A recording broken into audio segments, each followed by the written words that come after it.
여보, 3억이 어디로 간 거야? 아내가 통장을 집어던졌습니다. 바닥에 떨어진 통장이 힘없이 펼쳐졌습니다. 그 얇은 종이 족가리 하나가 마치 거대한 바위처럼 제 가슴을 짓눌렀습니다. 여보, 이 돈 어디 간 거야? 아내의 목소리가 갈라지고 있었습니다. 분노라기보다는 비명에 가까웠습니다. 7억 원. 우리가 평생 안 입고 안 먹으며 모은 노후 자금 7억 원 중 3억 원이 흔적도 없이 사라진 통장이었습니다. 저는 고개를 들 수 없었습니다. 입술이 바들바들 떨렸지만 변명조차 나오지 않았습니다. 슬쩍 올려다본 아내의 눈빛. 그것은 35년 결혼 생활 동안 단 한 번도 본 적 없는 눈빛이었습니다. 화가 난 사람의 눈이 아니었습니다. 믿었던 세상이 무너져 내린 사람, 가장 가까운 사람에게 등 뒤에서 칼을 맞은 사람의 눈. 그것은 완벽한 절망이었습니다. 58살 강남에서 35년간 회계 사무소를 운영하고 명예롭게 은퇴한 남자. 누가 봐도 성공한 인생이었습니다. 망할 이유가 단 하나도 없던 사람이었습니다. 그런 제가 어쩌다 사기꾼의 먹잇감이 되어 제 손으로 제 무덤을 팠을까요? 범인은 산악회에서 만난 딸 같았던 그 여자였습니다. 뉴스에서나 보던 로맨스 스캠. 에이, 설마 내가 당하겠어?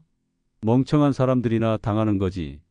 그렇게 비웃었던 제가 어떻게 그 덫에 걸려들었는지 지금부터 뼈 아픈 참회록을 시작하려 합니다. 부디 제 이야기를 끝까지 들어주십시오. 이것은 돈을 잃은 이야기가 아니라 사람을 잃을 뻔했던 이야기입니다. 평범해 보이는 사람들의 숨겨진 이야기를 매일 전해드립니다. 이 놀라운 반전의 전체 이야기가 궁금하시다면 잠시만 구독 버튼을 눌러주세요. 저는 회계사였습니다. 강남에서만 꼬박 35년입니다. 테헤란로 한복판, 오피스텔 한 층을 통째로 쓰는 회계법인. 직원이 12명, 연매출 10억 원. 강남에서 제 이름 썩 자면 통했습니다. 세무조정 하나에 300만 원, 법인 결산 하나에 500만 원. 대기업 자물쇠는 한 건에 1000만 원이 넘었습니다. 29살 때 기억이 납니다. 고시원에서 라면 끓여 먹으며 세무사 시험 준비했습니다. 4번 떨어지고 5번째에 붙었습니다. 강남역 뒷골목 원룸에서 시작했습니다. 책상 하나, 컴퓨터 한 대. 새벽까지 장부 정리하고 아침엔 명함 돌리러 다녔습니다. 재벌 2세들 골프 접대하고 국세청 담당자들 술상 대접하고 허리 휘어라 절하며 버텼습니다. 그렇게 버틴 세월이 35년입니다. 그 결과는 달콤했습니다. 무엇보다 자랑스러운 건 강남 대치동 아파트 45평. 2006년에 5억 원 주고 샀는데 대출 한 푼 없이 제 힘으로 샀습니다. 그 집이 지금 15억 원입니다. 아내 은희도 고생 많이 했습니다. 강남 사립학교 교사로 30년 일하며 월급 300만 원 받아 1원 한 장 허투루 쓰지 않고 저축했습니다. 그렇게 아내가 모은 돈만 2억이었습니다. 아들, 딸 대학 보내고 결혼시키고 강남 전세 자금까지 보태줬습니다. 부모로서 할 일은 다 했습니다. 그리고 은퇴하던 날 통장을 열어봤습니다. 현금 자산 7억 원, 자가 아파트 15억, 국민연금 예상 수령액 180만 원. 저는 거울을 보며 스스로에게 말했습니다.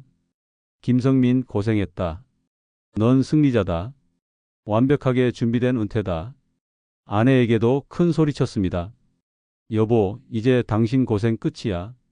우리 돈 걱정 없이 딱 10년만 건강하게 놀러 다니자. 아내의 환한 미소를 보며 저는 남은 인생이 꽃길일 줄만 알았습니다. 하지만 착각이었습니다. 은퇴의 기쁨은 딱 한 달 갔습니다. 사무소를 정리하고 나니 할 일이 없었습니다. 35년간 일중독자로 살았습니다. 취미도 없었고 친구들은 저마다 바빠 연락이 끊겼습니다. 거래처 사장들은 제가 은퇴하자마자 남이 되더군요. 아침 6시에 눈이 떠집니다. 습관처럼 양복을 입으려다 멈칫합니다. 갈 곳이 없습니다. 다시 추리닝으로 갈아입고 거실로 나옵니다. 신문을 읽습니다. 정독해도 1시간이면 끝납니다. 아내와 마주 앉아 밥을 먹습니다. 달그락거리는 숟가락 소리만 크게 들립니다. 밥 먹었어? 응. 맛있네? 그래요. 그게 대화의 전부였습니다. 35년을 같이 살았는데 할 말이 고갈된 겁니다. 오후가 되면 거실 소파에 앉아 멍하니 창밖만 봅니다. 한강이 보입니다. 지나가는 사람들은 다들 바빠 보입니다. 세상은 활기차게 돌아가는데 저만 멈춰 있는 고장난 시계 같았습니다. 스스로가 집안의 거추장스러운 가구가 된 기분, 그 견딜 수 없는 무력감, 그것이 저를 병들게 했습니다. 2달 만에 체중이 7kg이나 늘었습니다. 움직이지 않고 먹기만 하니까요.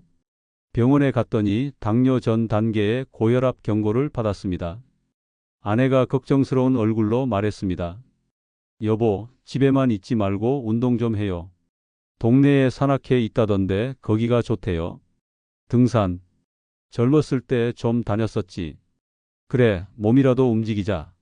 그렇게 수성 건강산악회에 가입했습니다. 그때는 몰랐습니다. 그 산이 저를 지옥으로 이끄는 입구였다는 것을. 산악회는 활기찼습니다. 대부분 저처럼 은퇴한 50대, 60대들이었습니다. 땀 흘려 산을 오르고 내려와서 막걸리 한 잔 걸치니 살 것 같았습니다. 아, 그래. 이게 사는 거지. 사람이 사람을 만나야 해. 오랜만에 웃음이 나왔습니다. 그러다 그녀를 만났습니다. 가입한 지 2달쯤 됐을 때였습니다. 회식 자리 구석에 조용히 앉아있는 여자가 보였습니다. 40대 후반쯤 되어 보이는 화장기 없는 수수한 얼굴. 등산복도 낡은 브랜드였습니다. 보통 이 나이대 아줌마들은 목소리도 크고 자기 자랑하느라 바쁜데 그녀는 달랐습니다. 조용히 남의 얘기를 듣고 있었습니다. 고개를 끄덕이며 은은한 미소를 지으며. 어느 날 산행 중에 그녀가 제 옆에 앉았습니다. 물을 건네며 물었습니다. 선생님은 인상이 참 좋으세요. 현직에 계실 때 높은 자리에 계셨을 것 같아요. 선생님. 그 호칭이 귀에 꽂혔습니다.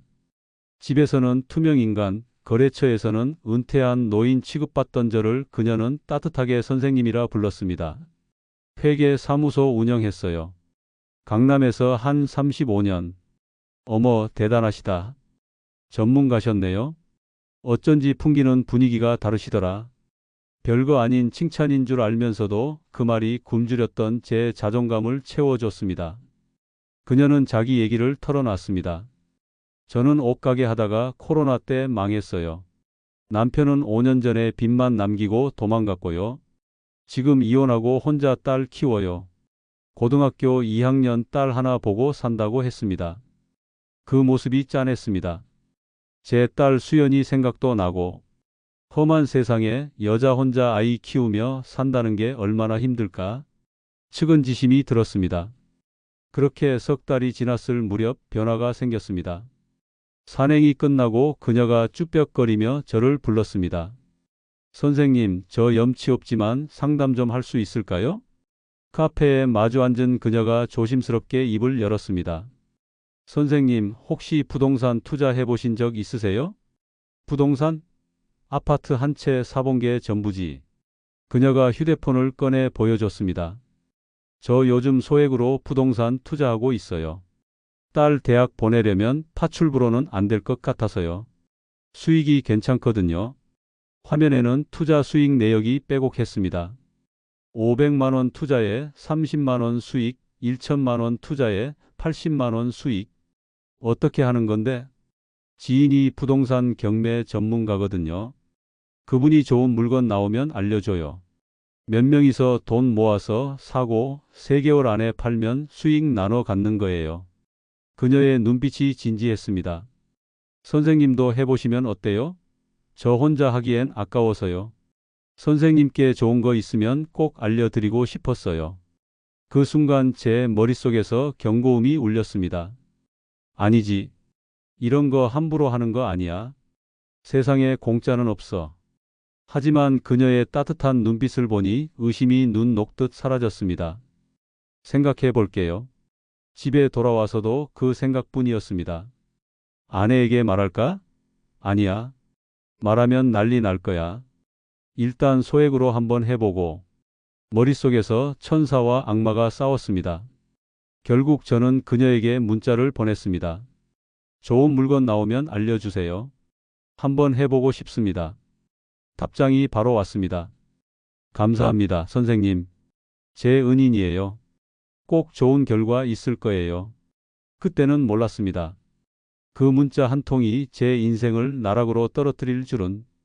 일주일 뒤 그녀에게서 전화가 왔습니다. 선생님, 좋은 물건 나왔어요. 수원 영통의 빌라인데 경매로 나왔거든요. 지금 1억 5천에 나왔는데 실거래가는 2억이에요. 그녀의 목소리가 들떠 있었습니다. 저랑 지인 2명이서 각자 1,000만 원씩 내기로 했어요. 선생님도 1,000만 원만 투자하시면 3달 안에 500만 원은 벌 수 있어요. 1,000만 원. 제게는 큰 돈이 아니었습니다. 강남 아파트 한 달 관리비보다 적은 돈이었죠. 그래도 망설였습니다. 아내 몰래 1,000만 원을 빼내야 하는데, 선생님 괜찮으시면 내일까지만 답 주세요. 경매 마감이 코앞이라서요. 그녀의 조급한 목소리가 저를 압박했습니다. 알겠습니다. 할게요. 다음 날 아침 아내가 장 보러 나간 사이 은행 앱을 열었습니다. 손가락이 떨렸습니다. 정기예금 1천만 원 해지. 송금. 핸드폰을 꺼안고 소파에 앉았습니다. 식은땀이 흘렀습니다. 뭐 하는 짓이야, 김성민. 35년 회계사 하면서 남의 돈 관리했으면서 이게 뭐 하는 짓이야. 하지만 이미 늦었습니다. 그날 저녁 그녀에게서 문자가 왔습니다. 입금 확인했어요, 선생님. 감사합니다. 낙찰되면 바로 연락드릴 거. 한 달이 지났습니다. 산행 때마다 그녀를 만났지만 투자 얘기는 꺼내지 않았습니다. 저도 물어보지 않았습니다. 괜히 조급해 보일까봐. 2달째 되던 어느 날 그녀가 봉투를 건넸습니다. 선생님, 팔렸어요. 통장을 확인하니 현금 1,050만 원이 들어 있었습니다. 원금 1,000만 원에 수익 50만 원. 딱 2달 만에. 제 손이 떨렸습니다. 흥분 때문이었습니다. 이게 진짜 되네. 2달 만에 50만 원이면 연 30% 수익률이잖아. 그녀가 환하게 웃었습니다. 선생님 덕분에 저도 50만 원 벌었어요. 다음에 또 좋은 거 나오면 꼭 연락드릴게요. 집에 돌아오는 길 저는 봉투를 꼭 쥐고 걸었습니다. 가슴이 두근거렸습니다. 아내에게 말할까? 아니야. 아직 아니야. 조금 더 벌고 나서 깜짝 선물로 주자. 그날 밤 저는 잠을 이룰 수 없었습니다. 머릿속으로 계산기를 두드렸습니다. 1억 투자하면 500만 원, 2억 투자하면 1천만 원, 1년이면 3억 투자로 9천만 원. 상상만으로도 황홀했습니다. 석 달 뒤 그녀에게서 또 연락이 왔습니다. 선생님, 이번엔 대박이에요.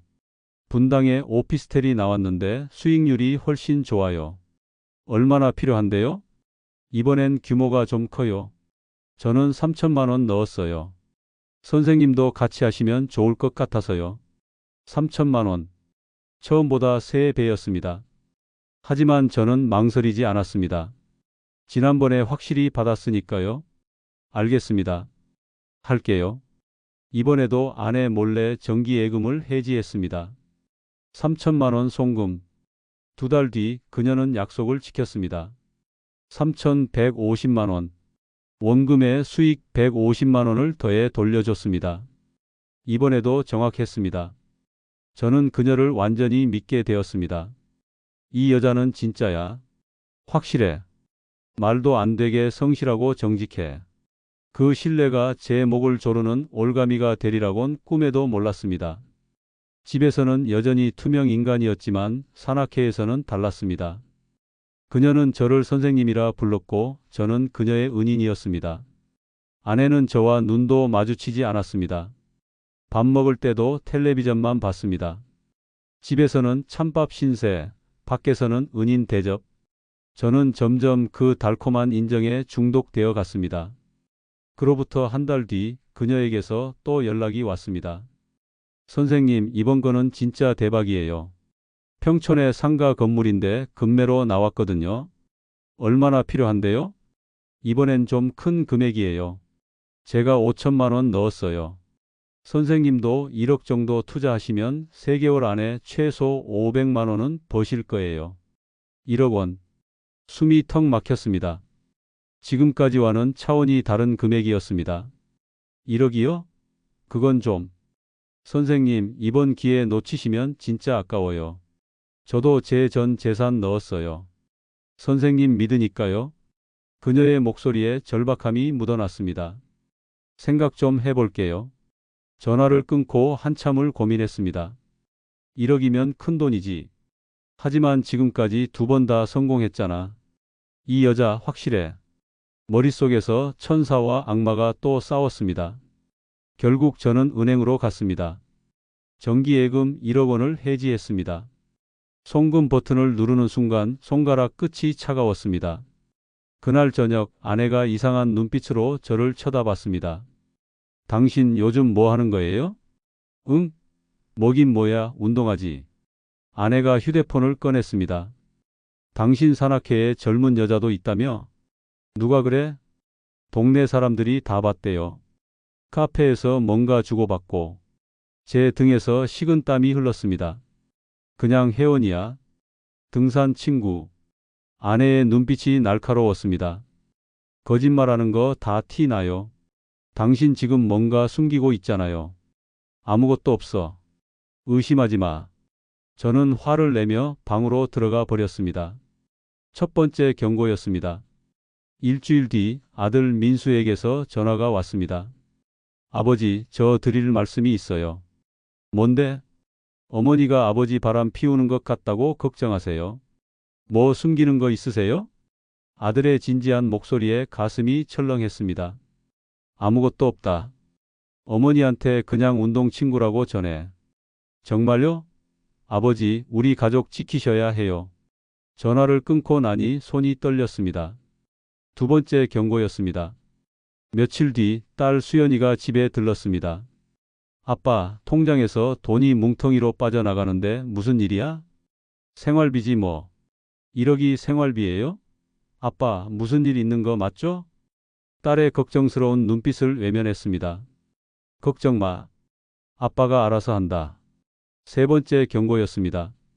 가족들의 걱정을 잔소리와 의심으로 치부했습니다. 두고 봐라. 나중에 이 돈 다 받고 이자까지 받으면 그때 큰 소리 쳐주마. 그런 어리석은 오기가 생겼습니다.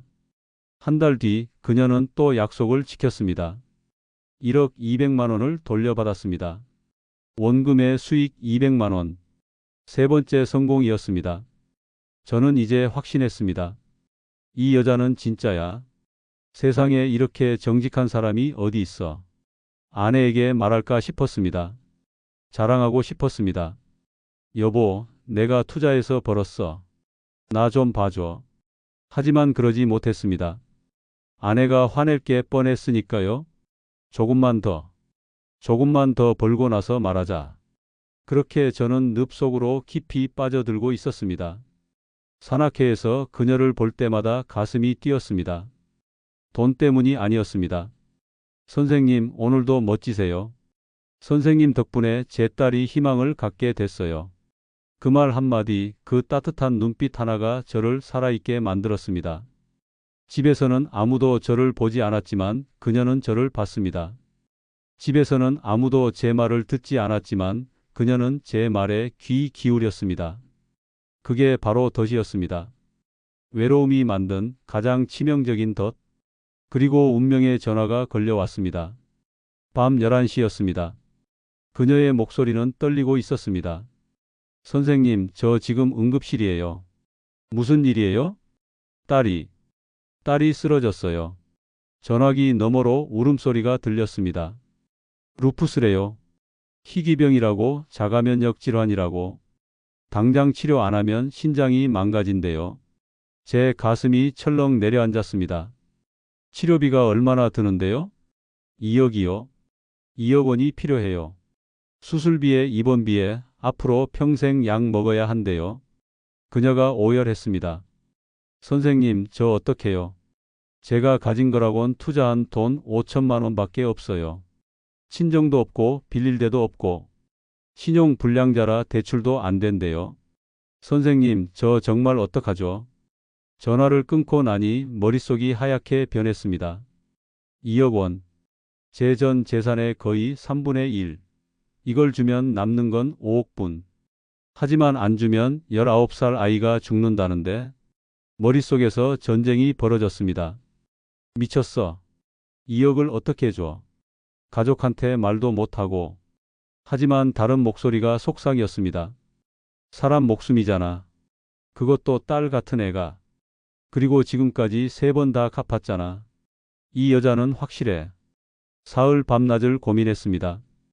밥도 못 먹고 끙끙 앓았습니다. 아내가 물었습니다. 당신 어디 아파요? 아니, 괜찮아. 거짓말이었습니다. 괜찮을 리가 없었습니다. 넷째 날 아침 저는 결정했습니다. 그녀에게 전화를 걸었습니다. 제가 도와드릴게요. 선생님. 울음 섞인 목소리가 들렸습니다. 평생 은인으로 모실게요. 이 은혜 절대 잊지 않을게요. 그 말이 참 듣기 좋았습니다. 오랜만에 누군가에게 꼭 필요한 대단한 사람이 된 기분이었습니다. 은행으로 갔습니다. 정기예금 2억 원을 해지했습니다. 은행원이 눈을 둥그렇게 떴습니다. 고객님, 이렇게 큰 금액을 해지하시면 이자 손해가 크신데요. 괜찮습니다. 용도가 어떻게 되시나요?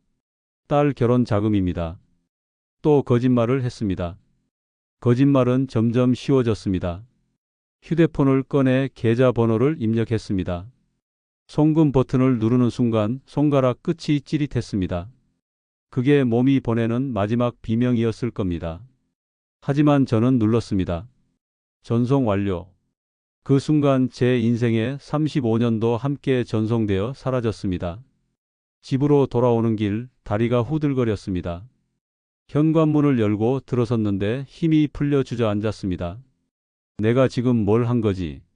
2억을 그냥 보냈어. 아내한테 말도 안 하고. 하지만 곧 다른 생각이 들었습니다. 아니야. 괜찮아. 지금까지 3번 다 갚았잖아. 이번에도 갚을 거야. 믿어야지. 그날 밤 그녀에게서 문자가 왔습니다.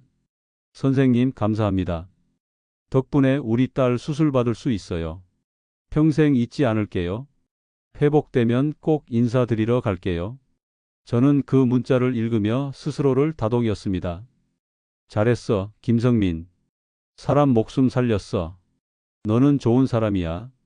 하지만 가슴 한구석이 무거웠습니다. 뭔가 잘못됐다는 느낌. 돌이킬 수 없는 강을 건넜다는 느낌. 그 느낌은 틀리지 않았습니다. 여기까지는 서론이었습니다. 지금부터가 진짜입니다. 며칠 뒤 아내가 모든 걸 알게 됐습니다. 여보, 3억이 어디 갔어? 통장을 던지는 아내 앞에서 저는 실토할 수밖에 없었습니다. 투자했어. 부동산 투자. 그리고 딸이 아프대서 도와줬어. 투자? 누구 딸? 산악회에서 만난 사람. 딸이 희귀병 걸렸대. 2억이 필요하다고. 아내는 그 자리에 주저앉아 통곡했습니다. 미쳤어. 3억을 생판 남한테?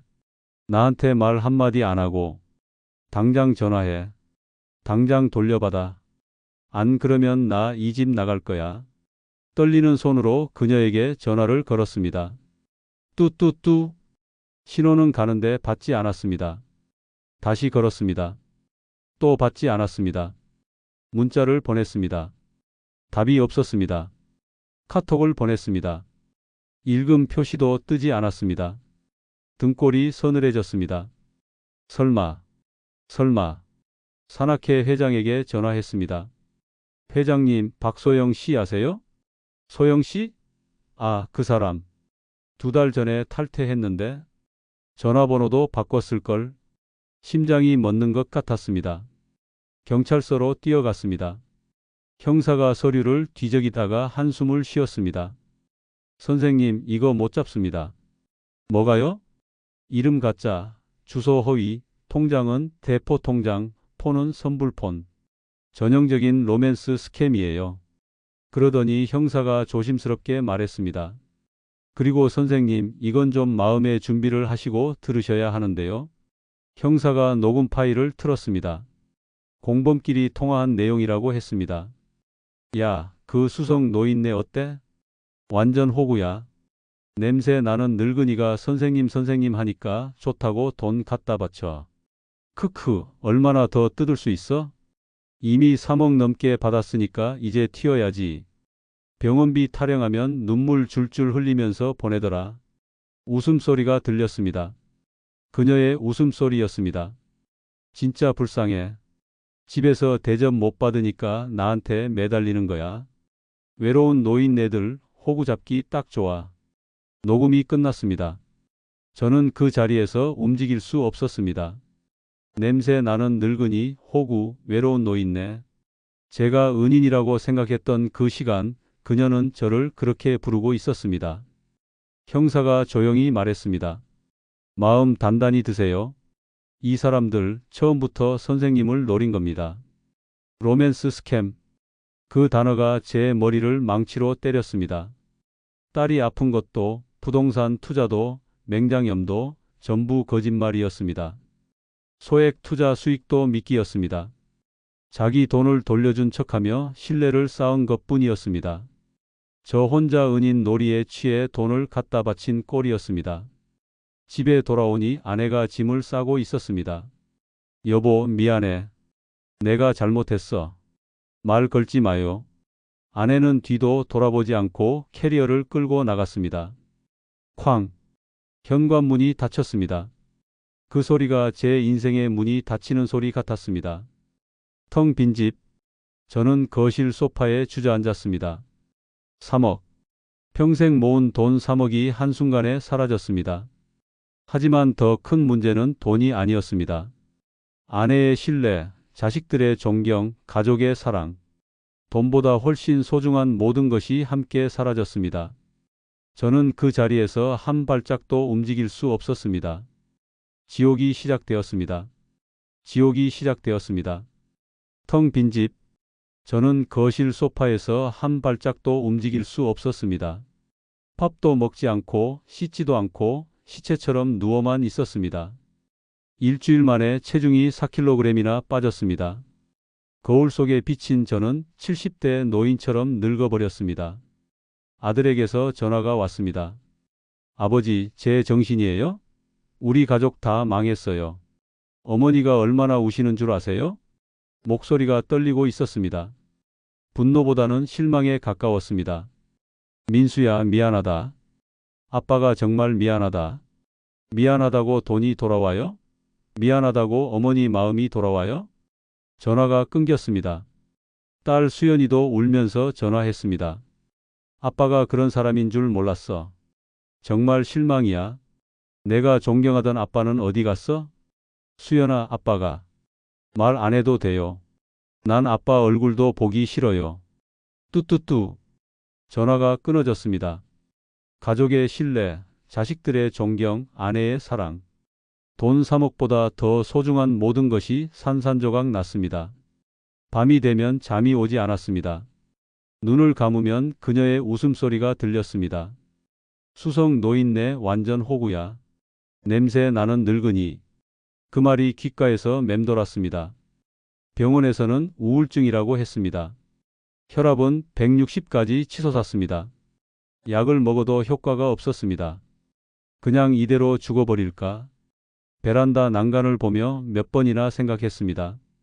45층이었습니다. 뛰어내리면 아무 고통 없이 끝날 것 같았습니다. 하지만 비겁했습니다. 죽을 용기도 없었습니다. 강남 아파트가 무슨 소용입니까? 15억짜리 집에 혼자 앉아 라면이나 끓여 먹는데 통장에 4억이 남아 있습니다. 하지만 그 돈을 볼 때마다 3억이 생각났습니다. 제 어리석음이 생각났습니다. 왜 아내한테 말하지 않았을까? 왜 가족을 믿지 않았을까? 후회가 파도처럼 밀려왔습니다. 35년 회계사 하면서 남의 돈은 그렇게 꼼꼼하게 관리했으면서 제 돈은 왜 이렇게 함부로 날렸을까? 수천억 자금을 관리하던 사람이 겨우 3억에 무너졌습니다. 아니, 3억이 아니었습니다. 외로움에 무너진 겁니다. 인정받고 싶은 욕구에 무너진 겁니다. 선생님이라는 그 말 한마디에 무너진 겁니다. 집에서 아내가 선생님이라고 불러줬더라면, 아들, 딸이 대단하다고 말해줬더라면 제가 그 여자한테 갔을까요? 아니, 그건 핑계였습니다. 제가 먼저 가족을 외면했습니다. 제가 먼저 대화를 끊었습니다. 35년을 같이 살면서 아내한테 사랑한다는 말 한 번 제대로 한 적 없습니다. 아들, 딸한테 고맙다는 말도 자랑스럽다는 말도 해본 적 없습니다. 일만 했습니다. 돈만 벌었습니다. 그러고는 은퇴하자마자 외롭다고 밖에서 인정받으려 했습니다. 한 달이 지났습니다. 현관문 비밀번호 누르는 소리가 들렸습니다. 아내였습니다. 아내는 헬쑥한 얼굴로 들어와 말없이 부엌으로 갔습니다. 도마 소리가 들리고 구수한 된장찌개 냄새가 났습니다. 밥 먹어요. 한 달 만에 마주 앉은 밥상. 김이 모락모락 나는 된장찌개 앞에서 저는 숟가락을 들 수 없었습니다. 눈물이 뚝뚝 떨어져 밥그릇 위로 흘러내렸습니다. 미안해, 여보. 내가 죽을 죄를 지었어. 용서해달라고 안 할게. 아내가 조용히 숟가락을 내려놓았습니다. 이혼 안 해요. 예? 돈 때문에 화난 거 아니에요. 3억 없어도 살아요. 우리 그 돈 없던 시절에도 잘 살았잖아요. 아내의 눈에 눈물이 고였습니다. 내가 화난 건 당신이 나를 믿지 않았다는 거예요. 35년을 같이 살았는데 힘들면 나한테 말을 했어야지. 외로우면 외롭다고, 힘들면 힘들다고. 왜 생판 남한테 기대요? 내가 그렇게 못 믿었어요? 그 말을 듣는데 가슴이 미어지는 것 같았습니다. 당신 은퇴하고 외로웠죠? 할 일 없어서 힘들었죠? 아내는 이미 다 알고 있었습니다. 제가 겉으로는 괜찮은 척했지만 속으로는 골마가고 있었다는 걸. 미안해. 정말 미안해. 우리는 서로를 붙잡고 한참을 울었습니다. 35년 만에 처음으로 진짜 속마음을 털어놓고 울었습니다. 지금 제 통장엔 4억 1천만 원이 남았습니다. 3억 원은 수업료라고 생각하기로 했습니다. 아주 비싼 수업료였지만 덕분에 더 소중한 걸 깨달았으니까요. 요즘 저는 매일 아침 아내와 공원을 산책합니다. 손을 잡고 천천히 걸으며 별것 아닌 이야기를 나눕니다. 오늘 점심 뭐 먹을까? 날씨 좋네. 저 강아지 좀 봐. 예전엔 지루하다고 느꼈던 그 대화가 지금은 얼마나 감사한지 모릅니다. 마지막으로 이 영상을 보시는 분들께 꼭 드리고 싶은 말씀이 있습니다. 제 욕심이 모든 걸 망쳤습니다. 사기꾼은 총이나 칼로 위협하지 않습니다. 그들은 우리의 가장 약한 곳, 외로움과 인정 욕구를 파고듭니다. 선생님 최고예요. 오빠 믿어요. 도와주세요. 그 달콤한 말에 속아 평생 모은 돈을 바치지 마십시오. 여러분이라면 어떻게 하셨겠습니까? 저처럼 자존심 때문에 끝까지 가족에게 숨기셨겠습니까? 아니면 처음부터 아내에게, 남편에게 솔직하게 털어놓으셨겠습니까? 댓글로 여러분의 생각을 들려주십시오. 부디 부모님께 이 말씀을 전해주십시오. 산악회든 동호회든 종교 모임이든 낯선 사람이 호의를 베풀며 돈 이야기를 꺼낸다면 아무리 사정이 딱해 보이고 아무리 적은 돈이라도 무조건 가족과 먼저 상의하십시오. 가족에게 말 못할 돈 거래는 100% 사기입니다. 그게 제가 3억 원을 주고 배운 제 인생의 마지막 교훈입니다. 제 부끄러운 이야기를 들어주셔서 감사합니다.